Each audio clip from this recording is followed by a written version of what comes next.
Salut, je suis Eliane Sidney. Je reviens vers vous avec cette vidéo que j'ai intitulée La pratique de la sorcellerie dans l'église. Je sais que cette vidéo va parler à pas mal de personnes parce qu'il s'agit d'un phénomène récurrent dans nos assemblées chrétiennes. Il y a des gens qui se disent nés de nouveau, ils sont avec nous dans l'église, on les considère comme des frères et des sœurs en Christ, mais qui en réalité ont une identité spirituelle autre que celle de Jésus-Christ. Ils ont une identité spirituelle diabolique qui leur permet de faire la sorcellerie. Généralement, ce sont des gens qui ont été initiés dans la sorcellerie dès le bas âge et ils ont pris l'habitude de sortir de leur corps pour opérer mystiquement. Ils se retrouvent souvent en train de bloquer les finances des gens, de provoquer les fausses couches chez des femmes.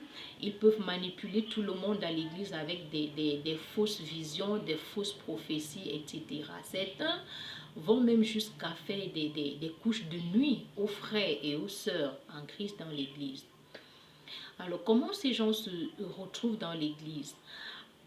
Peut-être parce qu'ils ont entendu parler de Jésus-Christ, quelqu'un leur a prêché l'évangile et ils sont venus à l'église avec l'intention de changer. Certains sont là pour abandonner ce côté obscur. Mais ce qui se passe, c'est qu'arrivés à l'église, ils ne peuvent pas changer parce que on ne se lève pas un matin et on décide de ne plus être sorcier, de ne plus être sorcière.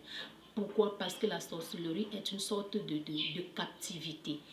Pour s'en débarrasser, il faut une véritable délivrance. Il faut une délivrance totale. Alors mon frère, ma soeur, si tu vas à l'église et tu continues de sortir de ton corps pour faire du mal aux gens spirituellement, pour faire la sorcellerie, j'ai une mauvaise nouvelle pour toi. Tu iras en enfer si tu ne te répands pas. Tu iras en enfer. Peu importe le service que tu rends à l'église, peu importe si tu es chantre, si tu es diaconesse, diacre, peu importe. Si tu pratiques parallèlement la sorcellerie, tu ne verras pas le royaume des cieux. La Bible est claire dessus. La parole de Dieu dit dans le livre de Matthieu 5, verset 3, « Heureux les pauvres en esprit, car le royaume des cieux est à eux. » Alors si tu fais la sorcellerie dans l'église, je t'invite à te rapprocher rapidement d'un homme de Dieu, à te rapprocher de ton pasteur et de tout lui raconter depuis le début. Ce qui est sûr, il va te soumettre à un processus de délivrance et tu finiras par te débarrasser de cet esprit de sorcellerie. Excellente journée à toi.